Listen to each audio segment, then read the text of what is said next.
Hello everyone, welcome to my channel study की 90। So friends, आज की इस वीडियो में हम लोग डिस्कस करेंगे समान विज्ञान एवं समान ज्ञान यानी जीके जीएस के टॉप 30 प्रश्न का डिस्कस करेंगे, जो कि आपके फायरमैन के एग्जाम पॉइंट ऑफ व्यू से काफी महत्वपूर्ण होंगे। तो पूरी वीडियो को ध्यान से देखिए और क्वेश्चन को आपको अटेम्प्ट करने का प्रयास करना है। इस प्रकार का प्रश्न आपको बार बार पूछा जाता है। तो चलिए आज की इस क्लास को शुरू करते हैं।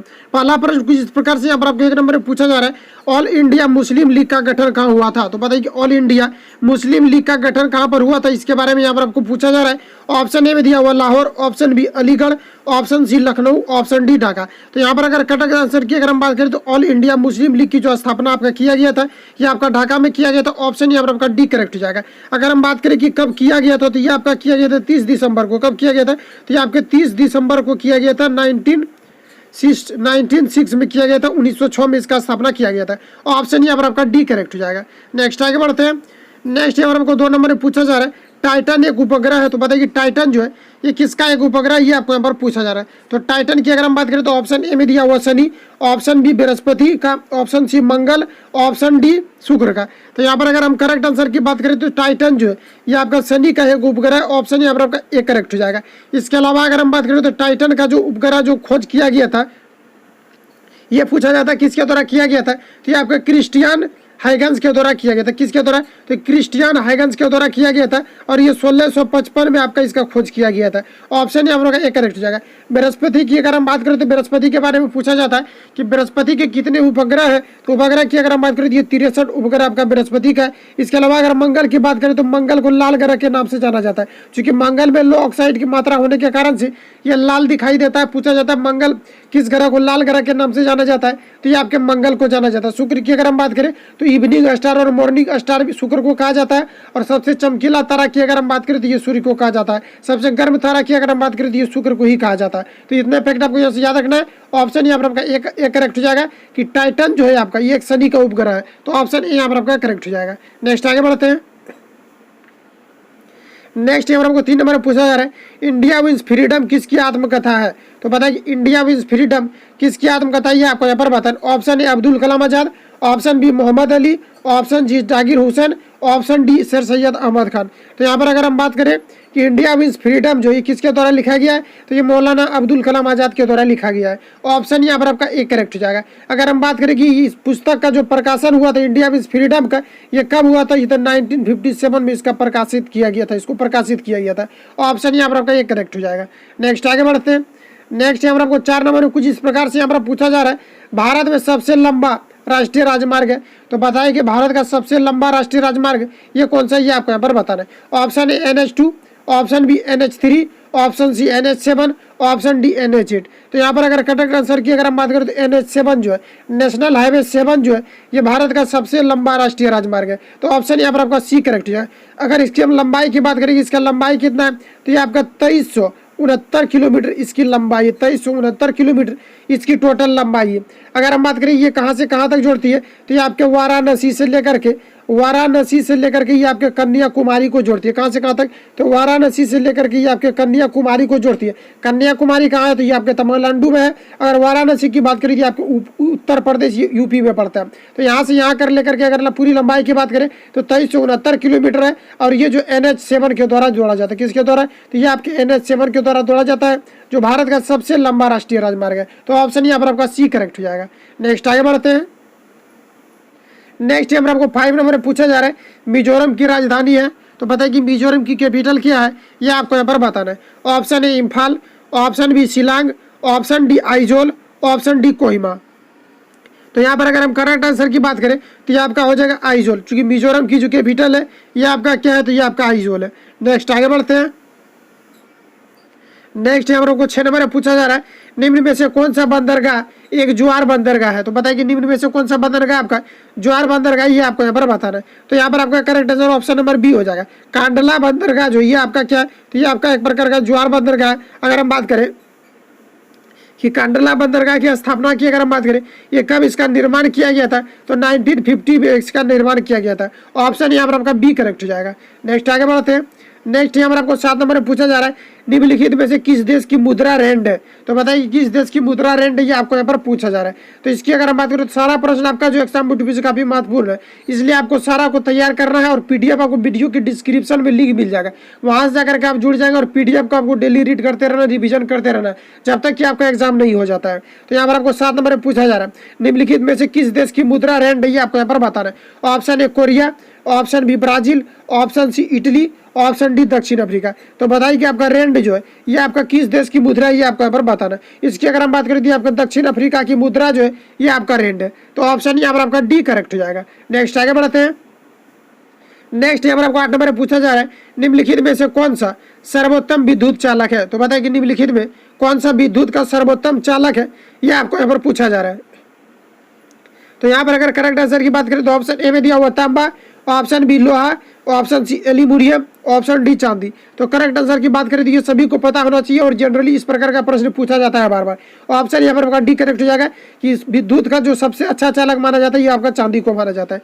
ऑप्शन यहाँ पर आपका डी करेक्ट है। इसके अलावा अगर चांदी नहीं रह जाता तो सेकंड पर आपको आना है तांबा पर, तांबा पर आना है। उसके बाद सेकंड पर अगर बात करें तो ये आपका एल्यूमिनियम आ जाता है, उसके बाद ही आपका कोई धातु आता है। तो ऑप्शन यहाँ पर आपका डी करेक्ट हो जाएगा। नेक्स्ट आगे बढ़ते हैं। नेक्स्ट यहाँ पर आपको 9 नंबर में पूछा जा रहा है सौर प्रणाली की खोज किसने की थी। तो बताइए कि सौर प्रणाली की खोज किसके द्वारा किया गया था, ये आपको यहाँ पर बताना है। Option E Galileo, option B J L. Baird, option C Copernicus, option D Kepler. तो यहाँ पर अगर हम करेक्ट आंसर की बात करें कि सौर प्रणाली की खोज किसके द्वारा किया गया था, तो ये कोपरनिकस के द्वारा किया गया था। ऑप्शन यहाँ पर आपका सी करेक्ट हो जाएगा। नेक्स्ट आगे बढ़ते हैं।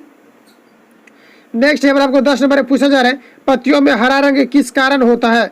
तो बताइए कि पत्तियों में हरा रंग जो होता है ये किस कारण से होता है, ये आपको यहाँ पर बताना है। Option A haemoglobin, option B copper sulphate, option C chlorophyll, option D chloroplast. तो अगर हम बात करें कि पत्तियों का जो हरा रंग होता है आपका ये किसके कारण से होता है, तो ये आपका जो क्लोरोफिल के कारण से होता है। ऑप्शन सी करेक्ट हो जाएगा। इसके अलावा अगर मनुष्य में बात करें कि मनुष्य का जो ब्लड होता है ये किसके कारण से आपका रेड होता है, तो ये हीमोग्लोबिन के कारण से होता है। लेकिन पत्तियों की अगर हम बात करें तो आपका क्लोरोफिल के कारण से होता है। ऑप्शन यहाँ पर आपका सी करेक्ट हो जाएगा। और पीला रंग की अगर हम बात करें तो पीला रंग जो पत्तियों का होता है ये आपके मैग्नीशियम के कारण से होता है, यानी Mg के कारण से होता है। लेकिन यहाँ पर रेड के बारे में पूछा जा रहा है, सॉरी यहाँ पर हरा के बारे में पूछा जा रहा है, तो ये आपका क्लोरोफिल के कारण से होता है। ऑप्शन यहाँ पर आपका सी करेक्ट हो जाएगा। नेक्स्ट आगे बढ़ते हैं। नेक्स्ट में पूछा जा रहा है स्वांग नृत्य किस भारतीय राज्य का है। तो बताइए कि स्वांग नृत्य जो है ये किस भारतीय राज्य का, ये आपको यहाँ पर बताना है। Option A Haryana, option B Rajasthan, option C Himachal Pradesh, option D Uttar Pradesh. तो यहाँ पर अगर हम करेक्ट आंसर की बात करें तो ये आपका हो जाएगा हरियाणा। हरियाणा का क्या है लोक नृत्य, तो ये आपका स्वांग नृत्य जो है ये आपका हरियाणा का। तो ऑप्शन यहाँ पर आपका ए करेक्ट हो जाएगा। और हरियाणा और पंजाब की अगर हम बात करें तो कैपिटल जो है चंडीगढ़ है, दोनों की कैपिटल एक ही है चंडीगढ़। ये भी आपको याद रखना है। ऑप्शन ए यहाँ पर आपका करेक्ट हो जाएगा। नेक्स्ट आगे बढ़ते हैं।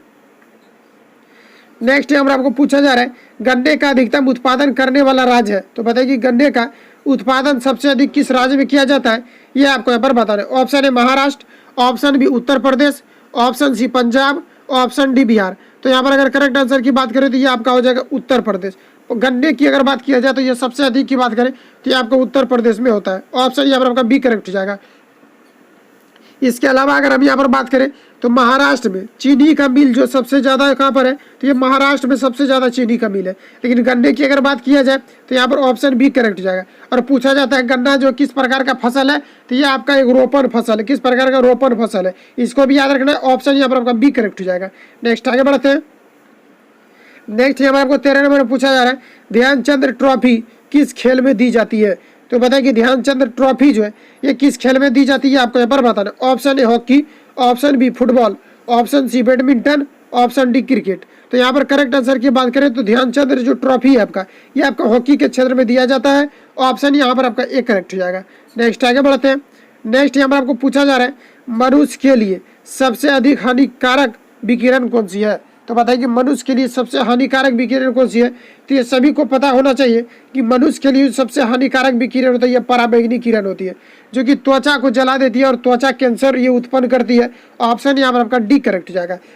पराबैंगनी अगर विकिरण की बात करें तो इसका फॉर्मूला की अगर हम बात करें तो ये O3 होता है, जिसमें कि ऑक्सीजन के साथ ये क्या करता है कि बंधन बना के पराबैंगनी किरण का निर्माण करती है। ऑप्शन यहाँ पर आपका डी करेक्ट हो जाएगा। नेक्स्ट आगे बढ़ते हैं। नेक्स्ट यहाँ पर आपको पूछा जा रहा है 15 नंबर में स्वस्थ मनुष्य के शरीर में सामान्यतः कितना रक्त होता है? तो बताइए कि एक स्वस्थ व्यक्ति के शरीर में कितना रक्त हो सकता है, ये आपको यहाँ पर बताना है। तो किसी भी स्वस्थ व्यक्ति की अगर हम बात करें तो इसमें आपका 5 से 6 लीटर रक्त पाया जाता है। ऑप्शन यहाँ पर आपका ए करेक्ट हो जाएगा। इसके अलावा अगर हम बात करें तो व्यक्ति का जो ब्लड प्रेशर होता है ये पूछा जाता है, इसका रेंज क्या होता है? तो ये आपका 80 से लेकर के 120 के बीच होता है। 80 से अगर कम होता है तो ब्लड प्रेशर लो हो जाता है, और 120 से अगर अधिक होता है तो ब्लड प्रेशर हाई हो जाता है। तो इस प्रकार से यहाँ पर आपको ऑप्शन ए करेक्ट है। स्वस्थ मनुष्य के शरीर में सामान्यतः कितना रक्त होता है? तो 5 से 6 लीटर पाया जाता है। ऑप्शन यहाँ पर आपका ए करेक्ट हो जाएगा। नेक्स्ट आगे बढ़ते हैं। नेक्स्ट यहाँ पर आपको 16 नंबर में पूछा जा रहा है टोकोफेरोल किस विटामिन का रासायनिक नाम है?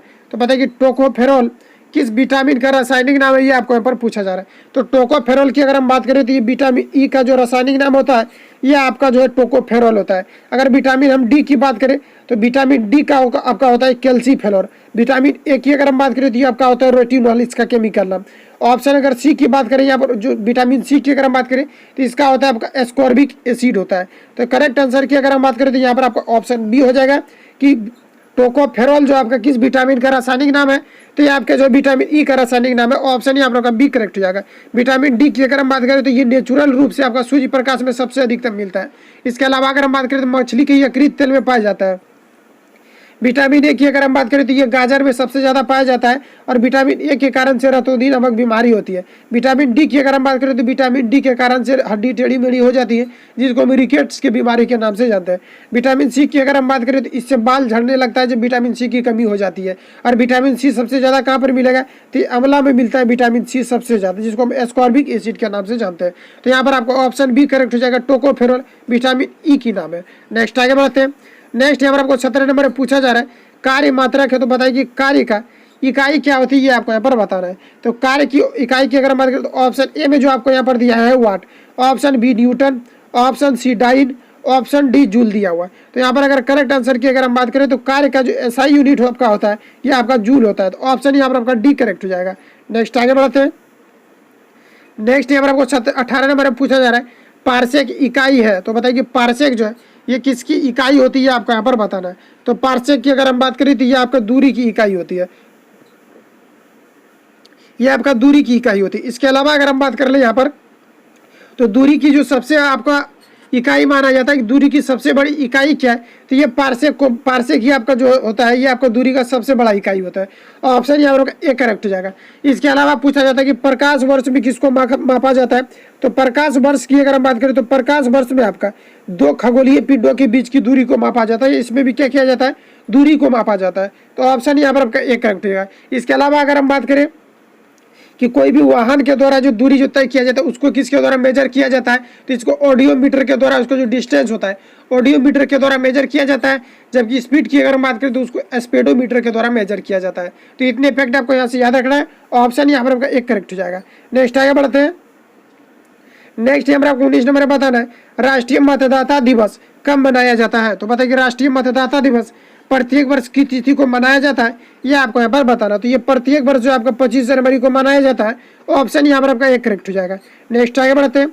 नेक्स्ट यहाँ पर आपको पूछा जा रहा है 20 नंबर में कपड़ों पर जंग के दाग किसके द्वारा हटाए जा सकते हैं? तो बताइए कि कपड़ों पर जंग के जो दाग होते हैं उसको किसके द्वारा हटाए जा सकते हैं, ये आपको यहाँ पर बताना। ऑप्शन ए ऑक्जेलिक अम्ल, option B petrol, option C alcohol, option D इनमें से कोई नहीं। तो करेक्ट आंसर की अगर हम बात करें तो ये आपका ऑक्जेलिक अम्ल हो जाएगा। ऑप्शन यहाँ पर आपका एक करेक्ट हो जाएगा। इसके अलावा अगर हम बात करें ऑक्जेलिक अम्ल जो होता है ये आपके नींबू में पाया जाता है। किस में पाया जाता है? तो नींबू में अगर हम बात करें तो नींबू में आपका ऑक्जेलिक अम्ल पाया जाता है। ऑक्जेलिक अम्ल जो है ये अधिकतर ये क्या होता है कि खट्टे फलों में आपका पाया जाता है। तो ऑप्शन यहाँ पर आपका एक करेक्ट हो जाएगा। इसके अलावा अगर हम बात करें नींबू का पीएच मान कितना होता है, तो इसका होता है, इसका मान की अगर हम बात करें तो आपका 2.4 होता है। तो ऑप्शन यहाँ पर आपका एक करेक्ट हो जाएगा। नेक्स्ट आगे बढ़ते हैं। नेक्स्ट यहाँ पर आपको 21 नंबर पूछा जा रहा है अंतर्राष्ट्रीय ग्रामीण महिला दिवस निम्न में से किस दिन मनाया जाता है? तो बताइए अंतर्राष्ट्रीय ग्रामीण महिला दिवस प्रत्येक वर्ष किस तिथि को मनाया जाता है, ये आपको यहाँ पर पूछा जा रहा है। ऑप्शन ए 10 अक्टूबर, ऑप्शन बी 12 अक्टूबर, ऑप्शन सी 15 अक्टूबर, ऑप्शन डी 14 अक्टूबर। तो यहाँ पर अगर हम करेक्ट आंसर की बात करें तो ये आपका हो जाएगा 15 अक्टूबर। प्रत्येक वर्ष 15 अक्टूबर को अंतर्राष्ट्रीय ग्रामीण महिला दिवस मनाया जाता है। ऑप्शन यहाँ पर आपका सी करेक्ट हो जाएगा। नेक्स्ट आगे बढ़ते हैं। नेक्स्ट यहाँ पर आपको पूछा जा रहा है 22 नंबर में बारूद का आविष्कार किसने किया था? तो बताइए कि बारूद का आविष्कार ये किसके द्वारा किया गया था, ये आपको यहाँ पर पूछा जा रहा है। तो बारूद की अगर हम बात करें तो ये किया गया था आपका रोज बेकन के द्वारा किया गया था। ऑप्शन यहाँ पर आपका बी करेक्ट हो जाएगा। नेक्स्ट आगे बढ़ते हैं। यहाँ पर आपको 23 नंबर में पूछा जा रहा है विश्व ठनका दिवस कब मनाया जाता है। तो बताइए कि विश्व ठनका दिवस जो है ये प्रत्येक वर्ष आपका कब मनाया जाता है, ये आपको यहाँ पर पूछा जा रहा है। ऑप्शन ए 2 जनवरी, ऑप्शन बी 15 जनवरी, ऑप्शन सी 10 जनवरी, ऑप्शन डी 14 जनवरी। तो यहाँ पर अगर हम करेक्ट आंसर की बात करें तो विश्व ठनका दिवस जो आपका प्रत्येक वर्ष जो मनाया जाता है ये आपका 15 जनवरी को मनाया जाता है। ऑप्शन यहाँ पर आपका बी करेक्ट हो जाएगा। नेक्स्ट आगे बढ़ते हैं। नेक्स्ट यहाँ पर आपको पूछा जा रहा है किसी परमाणु के एम कोष में समायोजित किए जा सकने वाले अधिकतम इलेक्ट्रॉन कितनी होती है। तो बताइए किसी परमाणु के एम कोष में समायोजित किए जा सकने वाले अधिकतम इलेक्ट्रॉन की संख्या कितनी हो सकती है, ये आपको यहाँ पर पूछा जा रहा है। तो देखिए कक्षा जो होता है आपका ये होता है KLM, उसके बाद आपका N होता है। तो इसमें जो होता है पहला कक्षा में हम 2 इलेक्ट्रॉन को रखते हैं, दूसरी में हम कितना रखते हैं 8, तीसरा की अगर हम बात करें जिसमें आपका 18 इलेक्ट्रॉन को रखा जाता है। तो यहाँ पर आपसे M के बारे में ही पूछा जा रहा है। तो M में अधिकतम आप कितना को रख सकते हैं, तो आप इसमें 18 को रख सकते हैं। क्योंकि किसी भी एटम का आप क्या करते हैं कॉन्फ़िगरेशन लिखते हैं, इलेक्ट्रॉनिक विन्यास लिखते हैं, तो पहले क्या लिखते हैं आप 2, उसके बाद 8, उसके बाद 18 लिखते हैं। तो इस प्रकार से ऑप्शन यहाँ पर आपका डी करेक्ट हो जाएगा कि M कोष में जो समायोजित किए जा सकने वाले अधिकतम इलेक्ट्रॉन की संख्या आपकी हो सकती है, यह आपका हो सकता है 18। तो ऑप्शन यहाँ पर आपका डी करेक्ट हो जाएगा। नेक्स्ट आगे बढ़ते हैं और लास्ट प्रश्न ये आप सभी के सामने यहाँ पर आपको पूछा जा रहा है लाइव डिवाइस पुस्तक के लेखक कौन है। तो बताइए कि लाइव डिवाइस पुस्तक के लेखक कौन है, ये आपको यहाँ पर पूछा जा रहा है। तो लाइव डिवाइस की अगर हम बात करें option A Mahatma Gandhi, option B Rabindranath Tagore, option C Radhakrishnan, option D Shri Aurobindo. तो यहाँ पर करेक्ट आंसर की बात करें तो ऑप्शन यहाँ पर आपका डी करेक्ट हो जाएगा कि श्री अरविंद के द्वारा लाइव डिवाइस पुस्तक लिखा गया। तो ऑप्शन यहाँ पर आपका डी करेक्ट हो जाए। तो इतने आज जो है टॉप प्रश्न लेकर के आए थे। मिलेंगे फिर नेक्स्ट वीडियो में अच्छे प्रश्नों के साथ। अगर वीडियो आपको हेल्पफुल लगता है तो चैनल को सब्सक्राइब करके बेल आइकन को प्रेस कर लो, क्योंकि जब भी मैं वीडियो अपलोड करूँ तो आप तक नोटिफिकेशन जाए और आप आसानी डेली प्रैक्टिस को देख पाए। और बिहार मान का यहाँ पर स्पेशल आपको तैयारी कराई जा रही है। तो यहाँ पर जो है आपको डेली रेगुलरिटी को मेंटेन करना है और डेली यहाँ पर आपको प्रैक्टिस लगाते रहना है। मिलेगा नेक्स्ट वीडियो में, तब तक के लिए जय हिंद, बेस्ट ऑफ लक। अपने दोस्तों के साथ चैनल को शेयर जरूर कीजिए। मिलेंगे नेक्स्ट वीडियो में, थैंक यू।